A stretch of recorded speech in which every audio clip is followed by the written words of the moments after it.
السلام علیکم ورحمۃ اللہ وبرکاتہ۔ خطاب کے آغاز میں خواہش کروں گا جو سنتیں ادا کر چکے ہیں، سامنے کی صفیں خالی ہے، پہلی صف میں آ کر تشریف رکھیں، جو کہ جمعہ میں صفیں بنانے کا مسنون طریقہ ہے۔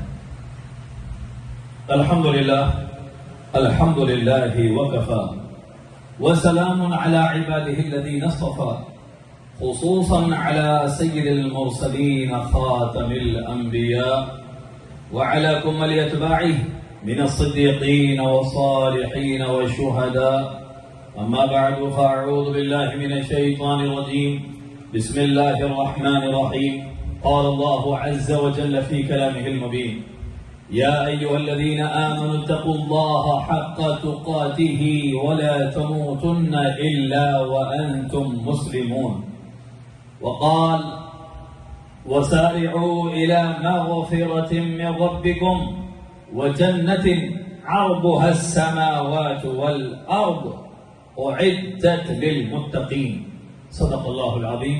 إن الله وملائكته يصلون على النبي يا أيها الذين آمنوا صلوا عليه وسلموا تسليما، اللهم صل وسلم وبارك على حبيبك سيدنا محمد وعلى آل سيدنا محمد۔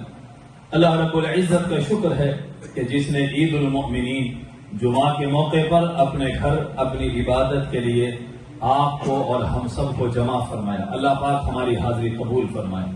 تقویٰ کے عنوان سے ہماری مسلسل گفتگو کا سلسلہ جاری ہے، جمعہ کی ٹاپکس۔ اسی عنوان سے آج جس آیت کا ہم نے انتخاب کیا، خطبہ مسنونہ میں پڑھی گئی آیت میں، سورہ آل عمران کی آیت، حق سبحانہ و تعالی فرماتے ہیں، اے ایمان والو، اللہ کا تقوی اختیار کرو، اللہ سے ڈرو جیسا کہ اس سے ڈرنے کا حق ہے، اور صرف موت تمہاری اس حال پر آئے کہ تم مسلمان رہو، اسلام کی حالت میں آخری دم تک مسلمان رہو۔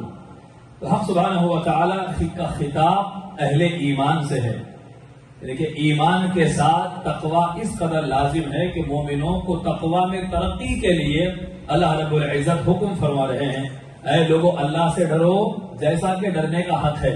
ایک دن ایک وقت میں ڈر لیا، اس کا نفع اپنی جگہ ہے، عمر تمام آخری لمحے تک تقوی کی راہ کو نہ چھوڑو، اپنے تقوی کو متزلزل ڈگمگ ہونے نہ دو، اس کا بیلنس برابر رکھو، اس پر جم جاؤ، مضبوطی کے ساتھ قائم رہو جیسا کہ اسے ڈرنے کا حق ہے۔ ایک تقوی یا خوف الہی سے ایک گناہ اگر بندہ چھوڑ دیتا ہے، یہ وقتیہ طور پر کوئی کسی گناہ کا عادی ہے، مگر ایک مرتبہ گناہ سامنے آیا، موقع تھا، اور بندے نے صرف اور صرف اللہ کے خوف سے اللہ یاد آ گیا اس وقت، اور وہ اس گناہ سے رک گیا، کوئی نیک کام نہیں کیا، صرف اللہ کے خوف سے وہ جو گناہ کرتے کرتے رک گیا، تو یہ بھی اس کی بخشش کا ذریعہ بن سکتا ہے۔ یہ جائے کہ جو بندہ ہر گناہ سے بچ رہا ہے، ہر بری راہ سے، ہر بری صحبت سے اپنے آپ کو بچا رہا ہے، تو پھر اس بندے کو اللہ رب العزت کا کرم کتنا عطا کیا جائے گا، کتنا روحانیت سے اس کو سرفراز کیا جائے گا۔ اللہ رب العزت فرماتے ہیں کہ اللہ سے جیسا ڈرنے کا حق ہے ویسا ڈرو۔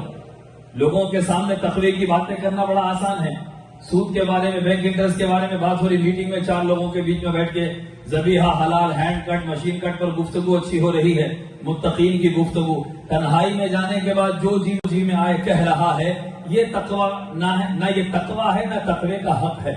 تقوی یہ امام علی مقام امام حسین علیہ السلام نے فرمایا، مومن وہ نہیں ہے جس کی محفلیں پاک ہو، جس کی گیدرنگز اچھی ہے، وہ مومن نہیں ہے، بلکہ اس کے ساتھ ساتھ جس کی تنہائی پاک ہوتی ہے وہ مومن ہوتا ہے، جو تنہائی میں بھی رب سے ڈرتا ہے۔ اور یہ منظر آپ کو ماہ رمضان المبارک میں نظر آتا ہے، ہر مسلمان کی زندگی میں تنہا رہتا ہے، بھوک چیختی ہے، پیاس چلاتی ہے، طرح طرح کے کھانے نگاہوں کے سامنے پڑے ہوتے ہیں، مگر وہ صرف اپنے رب کی حضوری اور تقوی کے پیش نظر وہ نہ کچھ کھاتا ہے نہ پیتا ہے۔ یہ تقوی سال بھر زندگیوں میں چاہیے، یہ اللہ کے فضل سے رمضان میں ہم کو عطا ہوتا ہے، روزہ وہ طاقت عطا کرتا ہے۔ تو جیسی محفلوں میں ہمارے تقوی کے مظاہرے ہیں، تنہائی میں بھی وہی معاملہ ہو، ہم مخلص بھی بنیں گے، متقی بھی بنیں گے۔ اور آخری آیت کا جو لفظ ہے وہ یہ فَلَا تَمُوتُنَّ إِلَّا وَأَنْتُمْ مُسْلِمُونَ، مرنا ہے تو اسلام پر مرو۔ اسلام ہوا سماکم المسلمین۔ اللہ رب العزت قرآن میں فرماتا ہے کہ اللہ نے تم لوگوں کا نام مسلمان رکھا ہے، تم مسلمان کہلائے جاتے ہو، تم اہل اسلام کہلائے جاتے ہو۔ اب اہل اسلام کہلانے میں تمہیں سب سے زیادہ فخر ہونا چاہیے۔ چودھری، پٹھان، مرزا، مغل، یہ خاندانی جو تمہارے نام ہے، یہ فخر کرنے باپ دادا کے نام پہ ناچنے کودنے کے لیے نہیں۔ لِتَعَارَفُوا، کیا کہتا ہے رب؟ وَجَعَلْنَاكُمْ شُعُوبًا وَقَبَائِلَ لِتَعَارَفُوا، اس نے تم کو خاندان قبیلوں میں تقسیم اس لیے کیا کہ تمہاری پہچان ہو جائے، فلاں قبیلے کا، فلاں قبیلے کا، فلاں خاندان کا۔ آپسی پہچان کے لیے اللہ نے قبیلوں کے نام بنائے، ورنہ یہ کوئی کسی خاندان قبیلے سے بڑا نہیں ہوتا۔ اِنَّ أَكْرَمَكُمْ عِندَ اللَّهِ أَتْقَاكُمْ، تم میں زیادہ عزت والا وہ ہوتا ہے جو زیادہ تقوی والا ہوتا ہے۔ جو اللہ سے جس کا رشتہ مضبوط ہوتا ہے، عزت تو اس کی ہے صاحب۔ بڑے بڑے ملینرز کو دیکھو، نیچے کتنے امپلائیز ان کے ہوتے ہیں، سامنے سے ہٹتے ہی پیچھے گالی دیتے ہیں، کھاتے اسی کا ہیں، اسی کی روٹی اسی کی نوکری کرتے ہیں، دل میں ان کی عزت نہیں ہوتی، کیونکہ اس نے اپنے دولت کے بل پر عزت ضرور کمائی ہے، وہ سامنے دکھانے کے لیے، اس نے اللہ سے اپنا رشتہ مضبوط نہیں کیا۔ ورنہ ہم ایسے لوگوں کو بھی دیکھتے ہیں جو اللہ والے لوگ ہوتے ہیں، ان کے پاس بھی نوکر چاکر ہوتے ہیں، خدا کی قسم وہ اپنی تنخواہ کی وجہ سے نہیں، اپنے مالک کے اخلاق اور دین کی وجہ سے بے پناہ احترام کرتے ہوئے دیکھتے ہیں۔ جس کے پاس دولت بھی ہو اور تقوی بھی ہو تو اللہ دگنی عزت عطا فرماتا ہے۔ دولت کی عزت بھی اپنی جگہ مسلم ہے، وہ برائی نہیں ہے، نہ دولت بری ہے، نہ کوئی پوزیشن بری ہے۔ ہر پوزیشن اور مال کا حق ادا کرنا یہ کمال ہے۔ ٹھیک ہے صاحب، ہوا سماکم المسلمین، اللہ نے قبیلوں میں تقسیم کیا تاکہ تمہاری پہچان ہو، ورنہ تمہارا اصلی ٹائٹل وہ تو مسلمان، ہوا سماکم المسلمین۔ مگر بطور مسلمان یہ بات کہہ رہا ہوں۔ ابھی نماز سے آتے آتے بھی گفتگو میں کہا کہ بھائی ہم اہل سنت صوفیزم والے لوگ ہیں، ہم باوجود یہ ہماری صرف اسلام میں اندر جو مختلف نظریات ہیں اس کی پہچان کے لیے یہ نام رکھے گئے ہیں۔ اللہ نے جو ٹائٹل دیا وہ مسلمان ہے سب، فخر جس پر ہو مسلمان ہونے پر فخر ہو۔ آج اہل اسلام نے جتنی جماعتیں بنا لی، ہر جماعت خود کو مسلمان دوسرے کو کافر کہہ رہی ہے، ہر جماعت خود کو جنتی دوسرے کو دوزخی کہہ رہی ہے۔ ایسی تبلیغ تو عالم میں اسلام پھیلانے کی نہیں ہے، یہ تبلیغ اسلام اور اہل اسلام کو، دنیا کو اسلام سے دور کرنے والی تبلیغ ہوتی ہے۔ اس تبلیغ کی آج ضرورت ہے جو قرآن نے ہمیں کہا اسلام اسلام اسلام۔ ضرور اپنا نام کچھ بھی رکھ لیجئے، سلفی جماعت کہلائیے، کوئی جماعت کہلائیے، مگر اللہ نے جو ٹائٹل دیا ہے صاحب اس ٹائٹل پر فخر کیجئے۔ ہوا سماکم المسلمین فلا تموتن الا وانتم مسلمون۔ اے ایمان والو، اللہ کا تقوی اختیار کرو جیسا کہ ڈرنا چاہیے، اور مرنا ہے تو اسلامی موت مرو۔ اور تقوی کے بارے میں سورہ آل عمران میں رب فرماتے ہیں وَسَارِعُوا إِلَى مَغْفِرَةٍ مِّن رَبِّكُمْ، اے مسلمانوں تیزی سے دوڑو اپنے رب کی مغفرت کی طرف، دروازے کھلے ہیں۔ آئے ہائے، ہم کیا دیکھتے ہیں صاحب، بلیک فرائیڈے سیل آ گیا، رات بھر مالز کے سامنے لوگ ڈور اوپن ہوتے ہی دوڑ رہے ہیں لوگ۔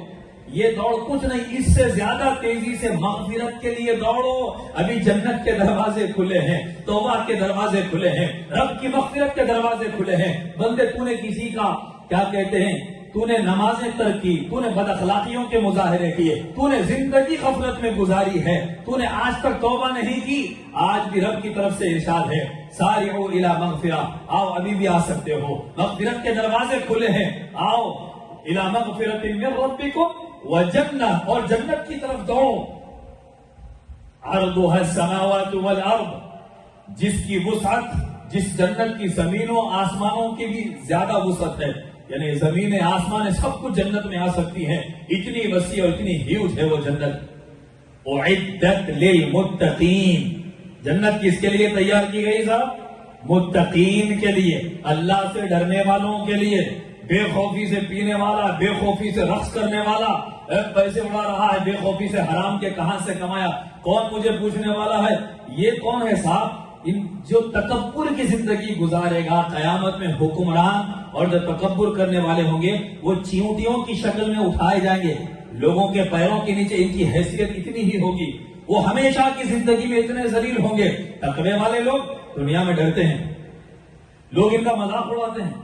ہم اپنے اسٹوڈنٹ پیریڈ میں ہم نے سنا کہ کچھ بچے بدماشی کرنے کے لیے گئے، غلط کام کرنے کے لیے گئے، بعد میں کچھ دنوں کے بعد گفتگو میں سننے میں آیا کہ فلاں وہ ایک آیا تھا ساتھ میں، دوستوں ساتھ چلو چلو، تو دوستوں کے کہنے پہ چلا، مگر جب دیکھا کہ برا کام ہو رہا ہے تو ہاتھ چھوڑایا، جب دوست کھینچ رہے تھے تو ہاتھ چھوڑا کے بھاگا ڈرتے ہوئے، تو سارے لوگ ہنس رہے تھے۔ تو اس وقت طالب علمی کے دور میں مجھے فخر ہوا کہ بولا دوست آج ہنس رہے ہیں، خدا کی قسم فرشتے اس کو سلام کر رہے ہیں کہ اللہ کی رضا کی خاطر برے کام سے ہاتھ چھڑا کے بھاگا ہے۔ اللہ رب العزت ایسے بندوں کو عزتوں سے سرفراز کرتا ہے، اللہ تعالیٰ تقوی سے سرفراز کرتا ہے۔ جن کو اللہ تقوی دیتا ہے دنیا ان پر ہستی ہوگی، ارے کیا بھائی اتنا موقع مل گیا، اتنے ملین ڈالرز مل سکتے تھے، بندے کو صرف سائن کرتا، بیوقوف ہے، دنیا بیوقوف کہے گی، مگر اللہ کا تقوی کی جو دولت ملی ہے اس دولت کے سامنے اس کی کوئی حیثیت نہیں۔ ایک اللہ والے کا واقعہ سناؤں، پھر حدیث پاک پر اپنی گفتگو کو ہم ختم کرتے ہیں کہ پہلے حدیث سن لیں پھر اس کے بعد آپ کو واقعہ سناتا ہوں۔ سرکار دو عالم صلی اللہ تعالی علیہ وآلہ وسلم نے ارشاد فرمایا، ان اللہ یحب العبد التقی الغنی الخفی، اللہ تعالی اس بندے سے محبت کرتا ہے جو تقوی والا ہو اور دنیا سے بے پرواہ ہو اور شہرت سے دور ہو، ایسے بندے سے اللہ محبت کرتا ہے۔ تین کوالٹیز، اللہ کا محبوب جو بندہ ہو وہ کون؟ جو تقوی والا ہو، اللہ کی خاطر برائی سے بچنے والا۔ دوسرا الغنیہ، بے پرواہ، دنیا کی اسے کوئی پرواہ نہیں، کیا ملا کیا نہ ملا، کس کو کیا ملا مجھ کو کیا نہیں ملا۔ آج میں خاص طور پر اپنی بہنوں سے، خواتین کو یہ پیغام پہنچانا چاہوں گا، ان کے شوہر نے یہ دلایا، ان کے شوہر نے یہ دلایا، اس کے پاس اتنا زیور ہے، ان کے بیک یارڈ میں یہ رکھا ہے، ہمارے گھر میں یہ نہیں ہے، یہ زندگی بربادی کی زندگی ہے۔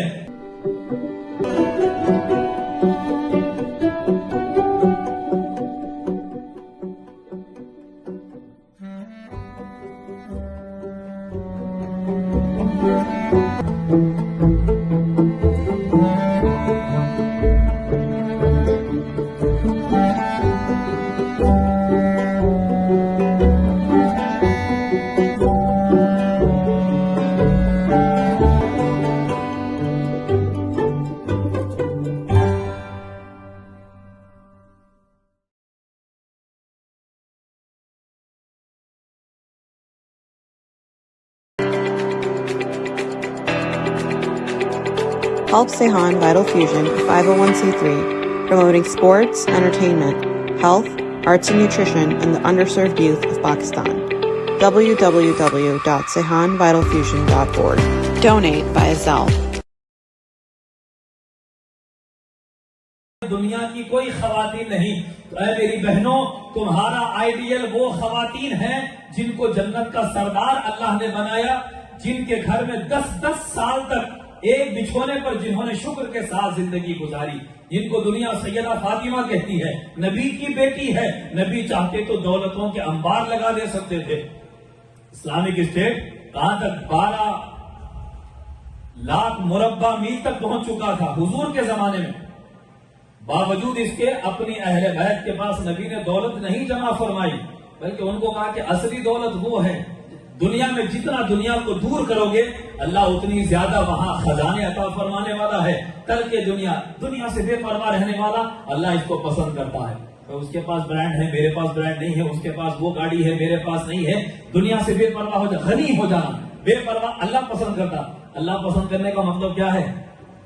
اللہ محبت کرتا ہے تو کسی کو اللہ کی محبت کی قدر ہے نہیں ہے، دنیا کی محبتوں کی بڑی پرواہ ہے، فلاں سے فلاں فلاں کو چاہتا ہے، فلاں عہدیدار فلاں کو چاہتا ہے۔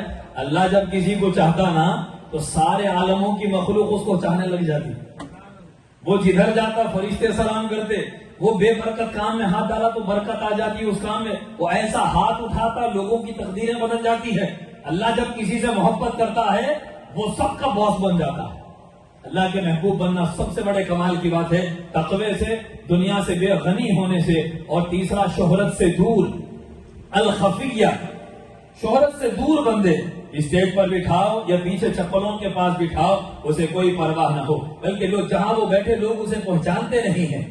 اللہ والے کچھ بندے ہیں اذا غابوا لم یفتقدوا، جب وہ موجود نہ ہو تو کوئی ان کو ڈھونڈتا نہیں، کوئی ان کو پوچھتا نہیں، ان کی شہرت نہیں ہوتی، مگر وہ اللہ کے محبوب بندے ہوتے۔ تو چاہیے تقویٰ ہو، دنیا سے بے پرواہی ہو، اور شہرت سے دوری ہو، نام نمود یہ شہرتوں سے دوری ہونی چاہیے۔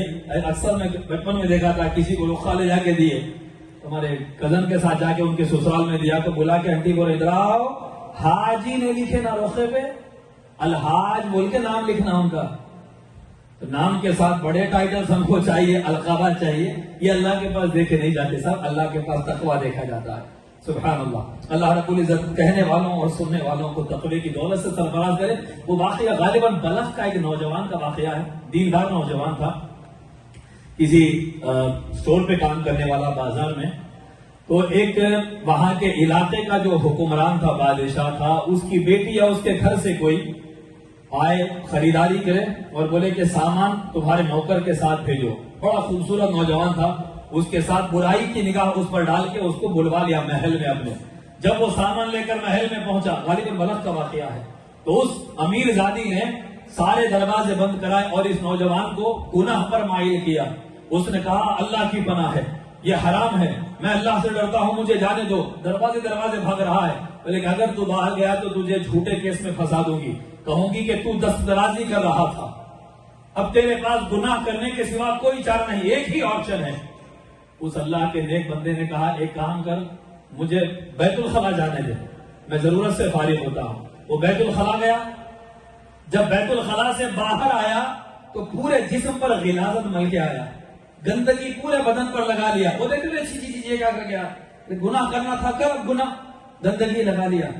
کوئی عام انسان، کامن سینس رکھنے والا یہ کام نہیں کرتا کہ بھئی بدن پہ غلاظت کون گوارا کرے گا، مگر اس کے تقوی نے اسے مجبور کر دیا کہ اس غلاظت سے بہتر یہ ہے کہ یہ غلاظت لگاؤ، پانی سے تو پاک ہو سکتا ہے نا، وہ غلاظت لگ جائے تو پھر کہاں سے پاک ہوگی۔ اس نے اپنے آپ کو غلاظت لگا کر گیا تو اس نے کہا کہ بس دور جاؤ، باہر پھینکو اس کو، لے کے جاؤ۔ باہر چلا گیا، دریا کے کنارے جا کے اپنے بدن کو خوب رگڑ کے دھویا، جا کے اپنے گھر سو گیا۔ تو خواب میں اللہ کی طرف سے اسے پیغام ملا کہ تو نے ہماری خوشی کی خاطر اپنے بدن پر تو نے غلاظت لگائی، گناہ سے بچ گیا، ہم عمر بھر تجھ کو تیرے پسینے میں خوشبو عطا کر دیتے ہیں۔ اس کے بعد سے وہ نوجوان تھا، بغیر پرفیوم کے لوگوں کو اس سے مہک آتی تھی، بلکہ اللہ ساتھ تھا، اس کی پشتوں میں بھی اللہ تعالیٰ نے اس کی اولاد کے پسینے میں بھی خوشبو کی مہک، تقوی کی مہک عطا فرما دی تھی۔ اللہ اکبر۔ اے میری ملت کے نوجوانوں، میرے عزیز بھائیوں، یہ اللہ کے ساتھ جس کا کنیکشن مضبوط ہو اور اللہ کی رضا کی خاطر کوئی دنیا کی ایک گناہ کے آپشن کو ترک کرتا ہے، اللہ اس سے بہتر آپشن عطا فرماتا ہے۔ اگر آپ کو 10 ملینز کا اگر آفر آ رہا ہے حرام طریقے سے، آپ اسے ٹھکراؤ گے، یہ نہ سمجھو کہ بھئی تقوی سے مجھے کیا ملا، میں نے یہ ٹھکرا دیا۔ اللہ تعالیٰ اس سے بڑی بڑی نعمتیں آپ کو عطا فرمائے گا۔